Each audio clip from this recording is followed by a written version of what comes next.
পথেই রয়, ঘামে ভেজা কপালের মাঝে স্বপ্ন করে সাহস সাজে। মাননীয় মডারেটর, বিচারক মন্ডলী, আমার প্রতিপক্ষ দলের বন্ধুরা ও উপস্থিত সকলকে জানাই আন্তরিক শুভেচ্ছা। ধন্যবাদ মাননীয় মডারেটর, আমাকে এই মহান মঞ্চে বিতর্কের সুযোগ করে দেওয়ার জন্য। বিতর্ক চলছে এবং আজকের বিষয় নির্ধারণ করা হয়েছে সফল হতে হলে মেধার চেয়ে পরিশ্রম বেশি গুরুত্বপূর্ণ। যথাযথ যুক্তি থাকার কারণে আমিও আমার দল বিষয়টির পক্ষে অবস্থান করছি। দলের প্রথম বক্তা হিসেবে আমি এখন বিষয়টিকে সংজ্ঞায়িত করব। যদি আমরা বিষয়টিকে থেকে আলোকপাত করি তাহলে তিনটি বিষয় দেখতে পাই। প্রথমত সফল, মেধা এবং পরিশ্রম। প্রথমেই আসি সফল বলতে কি বুঝি। সফল বলতে বুঝি কোন নির্দিষ্ট লক্ষ্য বা উদ্দেশ্য অর্জন করা। এটি একটি ইতিবাচক অবস্থা যা কোনো কাজ বা প্রচেষ্টা সফলভাবে সম্পন্ন হওয়ার মাধ্যমে অর্জিত হয়। সাফল্য এমন একটি শব্দ যার অর্থ বিভিন্ন মানুষের কাছে ভিন্ন। কারো কারো কাছে সফলের অর্থ হতে পারে আর্থিক স্থিতিশীলতা বা পেশাদার সাফল্যের নির্দিষ্ট স্তরে পৌঁছানো। এবার আসি মেধা কি।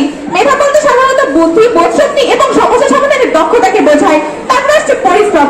পরিশ্রম মানে হলো কোনো কাজ সম্পন্ন করার জন্য আন্তরিক অধ্যবসায়ের সাথে প্রচেষ্টা চালানো। এটি শারীরিক। আমার সামনে অবস্থিত সম্মানিত সভাপতি মাননীয় মডারেটর এবং উপস্থিত সভাপতি সবাইকে জানাই আমার সালাম এবং অন্যান্য সকল রয়েছে মেধায় আর পরিশ্রম তো শুধুমাত্র পথের পাথরসরাই। আমার সামনে উপস্থিত সভাপতি সম্মানিত মডারেটর এবং উপস্থিত সদস্য সবাইকে জানাই আমার সালাম এবং অন্যান্য ধর্মাবলম্বী জানাই আমার আন্তরিক শুভেচ্ছা। মাননীয় মডারেটর, আজকে আমাদের এখানে বিতর্ক বিষয় নির্ধারণ করা হয়েছে যে সভাপতি হলে মেধা নয় পরিশ্রমের মুখ্য ভূমিকা রাখে। আমি এবং আমার দল এর বিপক্ষে দৃঢ়ভাবে অবস্থান করছি। মাননীয় মডারেটর, আজকে যদি আমি এই বিষয়টি ভালোভাবে সংজ্ঞায়িত হতে চাই তাহলে এখানে কি আলোচনা বিষয় হয়? দ্বিতীয় আলোচনা বিষয় হলো একজন সভাপতি, পরিশ্রম এবং মেধা।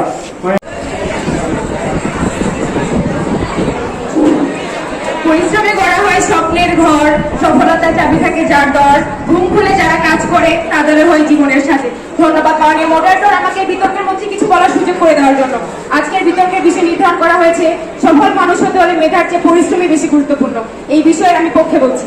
আমার দলের প্রথম বক্তা ইতিমধ্যে এই সম্পর্কিত কিছু বিষয় উল্লেখ করে গেছেন, আমি এখন সেগুলোকে বিশ্লেষণ করব। প্রথমে আসি, পরিশ্রম ছাড়া মেধা নিষ্ক্রিয়। মেধা থাকা সত্ত্বেও কেউ যদি পরিশ্রম না করে তাহলে সেই মেধা পুরোটা কাজে লাগে না। মেধা যদি সবচেয়ে গুরুত্বপূর্ণ বিষয় হতো তাহলে অনেক গড়পড়তা ছাত্র নিয়মিত পরিশ্রমের ফলে ভালো ফলাফল নিয়ে আসতে পারতো না। তারপরে আসি, পরিশ্রম অভ্যাসের রূপ নেয়। মেধা জন্মগত, তবে পরিশ্রম অভ্যাস দিয়ে করা যায়। যদি কেউ নিয়মিত পরিশ্রম করে, চর্চা করে, তাহলে সে নিজের দক্ষতা অর্জন করতে সক্ষম। সর্বশেষে আসি, দীর্ঘমেয়াদী টিকে থাকতে পরিশ্রমের জোরে। মেধা দিয়ে তো কেউ কেমন সাময়িক সফল হতে পারে, কিন্তু পরিশ্রম তাকে ধরে রাখে। মাননীয় মডারেটর, যদি আমরা বাস্তব উদাহরণের দিকে তাকাই তাহলে বলা যায় একজন মেধাবী ছাত্র যা শোনে তাই মনে রাখে, কিন্তু সে চর্চা করে না, কেন সে তো মেধাবী, তার কি পরিশ্রমের প্রয়োজন আছে? কিন্তু অন্যদিকে যে ক্লাসের দুর্বল ছাত্র, সে কঠোর পরিশ্রমের মাধ্যমে একজন মেধাবী ছাত্রকে ছাড়িয়ে যায়। প্রতিপক্ষ বন্ধুদের কাছে প্রশ্ন, যদি মেধায় গুরুত্বপূর্ণ হয় তাহলে পরিশ্রমের মাধ্যমে কিভাবে একজন দুর্বল শিক্ষার্থী একজন মেধাবী হয়ে ওঠে, নাকি সেই দুর্বল শিক্ষার্থী পরিশ্রম ছাড়াই হুট করে মেধাবী হয়ে গেছে? আশা করি উত্তর দিয়ে যাবেন। এরপরে আসি পরবর্তী বিষয়, পরিশ্রম ব্যর্থতাকে জয় করে। প্রথমে প্রতিপক্ষ দলের কাছে প্রশ্ন, আচ্ছা প্রতিপক্ষ বন্ধুরা, আপনারা বলুন যে কতজন মেধাবী ছাত্র পরিশ্রম ছাড়াই সফল হতে পেরেছেন? মেধাবীরা ব্যর্থ হলে ভেঙে পড়ে দুর্বল হয়ে যায়, কিন্তু পরিশ্রম একজন ব্যক্তিকে আত্মবিশ্বাসী করে তোলে। হাজারো ব্যর্থতায় বাধা কাটিয়ে সামনে উঠে দাঁড়াতে শেখায়। নাকি প্রতিপক্ষ বন্ধুদের কাছে মনে হয় মেধা আপনাকে হাজারো ব্যর্থতার সামনে এগিয়ে নিয়ে যাওয়ার অনুপ্রেরণা দিবে? আশা করি উত্তর দিয়ে যাবে। মাননীয় মডারেটর, জে.কে. রাউলিংয়ের লেখার হ্যারি পটার গ্রন্থের সম্পর্কে আমরা সবাই জানি। তিনি হ্যারি পটার প্রকাশ করতে গিয়ে যে কতবার ব্যর্থ হয়েছেন তা কি আমরা জানি? তিনি হাজারবার ব্যর্থ হওয়া সত্ত্বেও তার লেখালেখি চালিয়ে গেছেন এবং কঠোর পরিশ্রমের মাধ্যমে তিনি সফল হয়েছেন।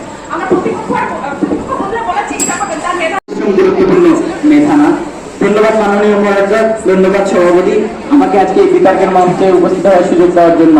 আজকের বিতর্কের বিষয় নির্ধারণ করা হয়েছে সফল ব্যক্তি হতে হলে মেধা নয় পরিশ্রম গুরুত্বপূর্ণ। আমি এবং আমার দল যথাযথ যুক্তি এবং প্রমাণ পাওয়ার কারণে এই বিষয়টির বিপক্ষে অবস্থান করছি। আমার দলের প্রথম বক্তা ইতিমধ্যে বিষয়টি ভালোভাবে সংজ্ঞায়িত করে গিয়েছেন। আমি এখন এই বিষয় সম্পর্কে কিছু তথ্য এবং আরো কিছু প্রমাণ দিয়ে বিষয়টি আরো জোরালোভাবে আপনাদের সামনে তুলে ধরব। সফল মানুষ যদি হতে চাও পরিশ্রমের থেকে মেধাকে বেশি মূল্য দাও। মাননীয় মডারেটর, আমরা যদি ইতিহাসের কোন স্থাপনায় দেখি সবচেয়ে বেশি ভূমিকা পালন করে কোন শ্রমিক, কিন্তু আজ পর্যন্ত কোন শ্রমিকের নাম আমি ইতিহাসের পাঠে পেলাম না।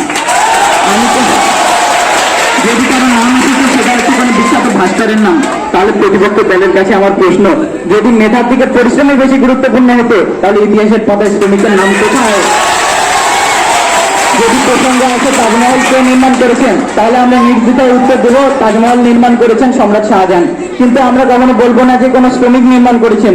এখানে শ্রমিকের ভূমিকা কোথাও মাননীয়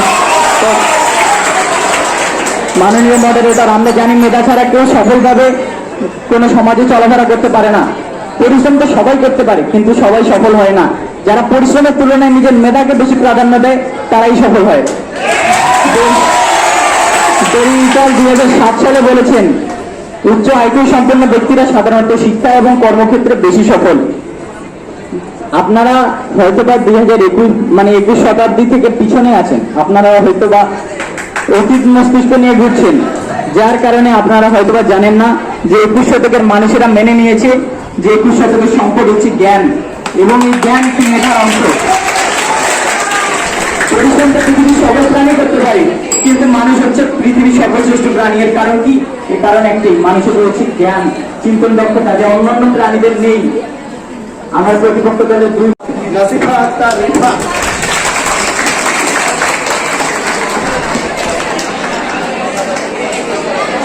চেষ্টা শক্তি বা বুদ্ধি নয়, সফলতাকে উন্মুক্ত করার চাবিকাঠি।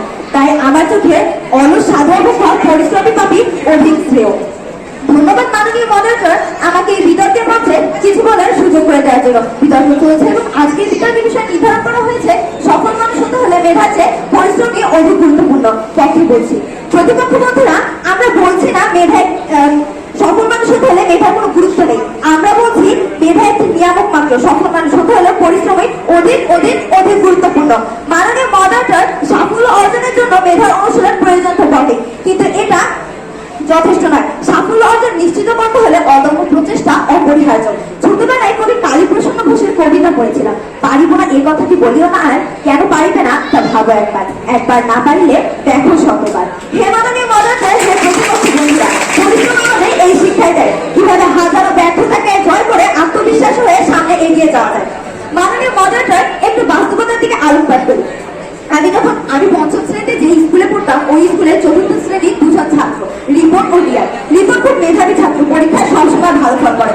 অন্যদিকে হাজিরা খাতায় শেষ নামটি হলো রিয়াদের। রিপন মেধাবী ছাত্র, ক্লাসের পর ক্লাসেই কমপ্লিট করে। বার্ষিক পরীক্ষার আগেও পড়াশোনায় খুব একটা সময় দিতে হয় না তাকে।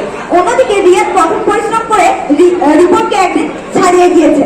প্রতিপক্ষ বন্ধুদের কাছে প্রশ্ন, যদি মেধায় যথেষ্ট হতো তাহলে নিয়মিত পড়াশোনা না করেও সবাই কি পরীক্ষায় ভালো ফল করতো? আশা করি উত্তর দিয়ে যাবে। আর যদি আপনারা মেধাকে যথেষ্ট মনে করেন, তাহলে প্রতিপক্ষ বন্ধুরা আজকে থেকে পড়াশোনা ছেড়ে দিন, কেননা আপনাদের তো 3 থেকে 4 ঘন্টা 10 ঘন্টা বই পড়ার দরকার নেই। আপনারা তো জন্ম থেকেই মেধাবী। আপনাদের স্থান করে নিতে পারবেন, এখানে পরিশ্রম কোনো ভূমিকা রাখে না।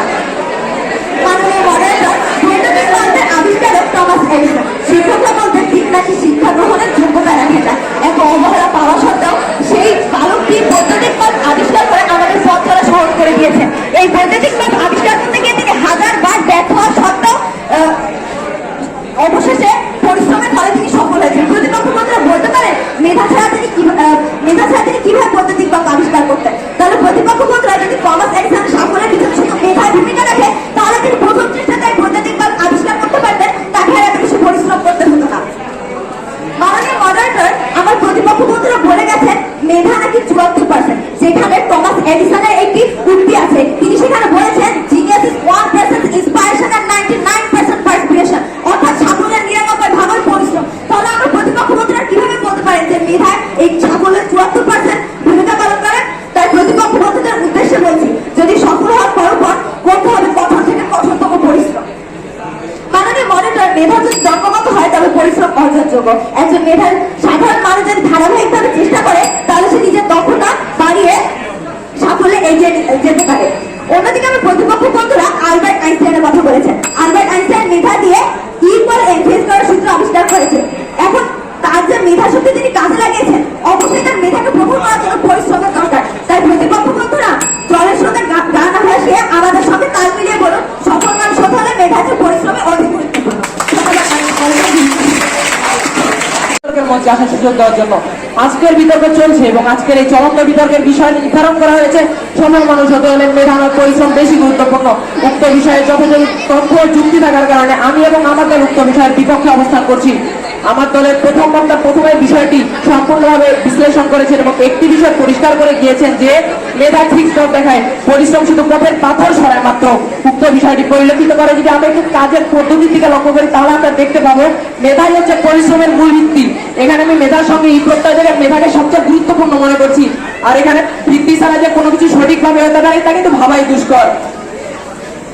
মেধা ব্যতীত কোনো কাজে সফলতা লাভ করার আশা ও পরীক্ষার খাতায় কিছু না লিখে পরীক্ষায় ভালো রেজাল্ট করে ক্লাসের টপার হওয়ার আশা করা একই বিষয়ে যে মাননীয় মডারেটর, আমরা যদি বাস্তব উদাহরণের মাধ্যমে উক্ত বিষয়টি আপনাদের নিকট পরিষ্কার করি তাহলে বিষয়টি আসবে। আমার গ্রামে একজন চাচা যাকে আমরা গফুর চাচা নামে চিনি, সেই গফুর চাচা একজন দিনমজুর। সেই দিনমজুর দৈনিক কঠোর পরিশ্রম করে এবং সেই দিনের পরিশ্রমের পারিশ্রমিক বাবদ দিন শেষে 500 টাকা, কোনো কোনো সময় আবার সেই টাকার পরিমাণ হয়তো একটু বেশি হয়ে যায়। কিন্তু অপরদিকে যদি আমরা আরো লক্ষ্য করি, আমার গ্রামের একজন উচ্চ পদস্থ ব্যক্তি যাকে আমরা করিম সাহেব নামে চিনি, তিনি একজন প্রকৌশলী। তিনি তার মেধা খাটিয়ে বিভিন্ন মডেল তৈরি করেন এবং সেই মডেল প্রদর্শনী করা বাবদ কোনো কোনো সময় 30,000, 40,000, আবার কোনো কোনো সময় সেই টাকার পরিমাণ 1 লক্ষতে বোঝা যায়। তাহলে বলি মেধা পরিশ্রম যদি হতো সবচেয়ে গুরুত্বপূর্ণ চাবিকাঠি, তাহলে আজকের যুগে সফলতা কারা? কৃষক, শ্রমিক, দিনমজুরেরা। কিন্তু আমরা তা বাস্তবে দেখতে পাচ্ছি না। তাহলে আমার প্রতিপক্ষ দলের বন্ধুরা কি বলতে পারবেন যে গফুর সাহেব বেশি সফল কারণ তিনি বেশি পরিশ্রম করেছেন? আশা করি যুক্তিগত উত্তর দিয়ে যাবেন। হার্ভার্ড বিশ্ববিদ্যালয়ের জরিপ 2022 অনুযায়ী তারা বলেছে যারা মেধা খাটিয়ে কাজ করে তারা শুধু সফলই হয় না, কম সময়ে বেশি পরিশ্রম করতে পারে। উদাহরণস্বরূপ বলা যায় রহিম 12 ঘন্টা লেখাপড়া করতো। আমার গ্রামের একজন ছেলে যে 12 ঘন্টা লেখাপড়া করতো এবং কঠোর পরিশ্রম করতো, সে কঠোর পরিশ্রম করতো কিন্তু বার্ষিক পরীক্ষার ফলাফল যেদিন প্রকাশিত হলো দেখা গেল সে বেশ কিছু সাবজেক্টে অকৃতকার্য। এখানে অকৃতকার্য হওয়ার আমরা একটি বিষয় লক্ষ্য করতে পারি। বিষয়টি হচ্ছে কি, সে পরিশ্রম করেছে ঠিকই কিন্তু সে মেধাভিত্তিক পরিশ্রম করে নেই, অর্থাৎ সে পরিশ্রমের কোনো ভিত্তি মেধাই সেই পরিশ্রমের ভিতর ছিল না। তাই বলা যায় যে মেধা বেশি গুরুত্বপূর্ণ, পরিশ্রম নয়। তাহলে আমার প্রতিপক্ষ যারা বন্ধুরা আশা করি বলে যাবে যে রহিম পরিশ্রম করেছে কিন্তু সে সফল হতে পারেনি। আর এখন বলতে নাকি তার মেধাভিত্তিক পরিশ্রম করার প্রয়োজন ছিল? আশা করি যুক্তিগত উত্তর দিয়ে যাবেন মেধা বেশি গুরুত্বপূর্ণ, পরিশ্রম নয়। কারণ যদি আমরা 5ই আগস্ট যা ইতিহাসে 36শে জুলাই নামে পরিচিত এই উক্ত কোঠা আন্দোলনের দিকে একটু লক্ষ্য করি তাহলে আমরা বিষয়টি আর পরিষ্কার হয়ে যাব। বিষয়টিতে বলা হয়েছিল এই কোঠা আন্দোলনের মুখ্য বিষয় কি ছিল? এই কোঠা আন্দোলনের মুখ্য বিষয় ছিল মেধার মূল্যায়ন। যদি পরিশ্রম বেশি গুরুত্বপূর্ণ হতো তাহলে কিন্তু এখানে মেধার মূল্যায়ন কথাটি থাকতো না, এখানে থাকতো কিসের মূল্যায়ন? পরিশ্রমের মূল্যায়ন। কিন্তু আমরা বাস্তবে পরিলক্ষিত করিনি। ভাবিয়া করিও কাজ, করিয়া ভাবিও না, এই চরণটির মাধ্যমে আমরা বুঝতে পারছি কোনো কাজ করার আগে ভাবার কথা। মাননীয় মডারেটর, আমরা জানি যে ভাবার জন্য প্রয়োজন মেধা, এই মেধা বেশি গুরুত্বপূর্ণ। সর্বোপরি আমি তিক্ত কণ্ঠে বলতে চাই আমরাই হবো সফল মানুষ, আমরাই হবো বাধাহীন। পরিশ্রম প্রয়োজন কিন্তু মেধা ছাড়া পরিশ্রম দিশাহীন। ধন্যবাদ মাননীয় মডারেটর, ধন্যবাদ সবাই। সহজলভ্য করার কারণে আমাদের সেই প্রযুক্তিকে পরিচালনা করার জন্য পরিশ্রম প্রয়োজন হবে না। সেই প্রযুক্তিকে যখন আমরা মেধা দিয়ে পরিচালনা করতে পারবো তখনই আমরা সফল হবো, তাছাড়া আমরা সফল হবো না। মাননীয় মডারেটর, এখানে আমার প্রতিপক্ষ দলের বন্ধু একটি উদাহরণ দিয়েছে MS ধোনির কথা, কিন্তু আমরা একটি বিষয় ভালো করে লক্ষ্য করি। একজন ফুটবল টিমে 11 জন খেলোয়াড় পরিশ্রম করে খেলে, কিন্তু অন্যদিকে আমরা যদি লক্ষ্য করি যে সেই টিমের কোচ কখনো খেলে না, দিক নির্দেশনা দেয় সেই 11 জন প্লেয়ারকে দিয়ে খেলায়। অর্থাৎ আমরা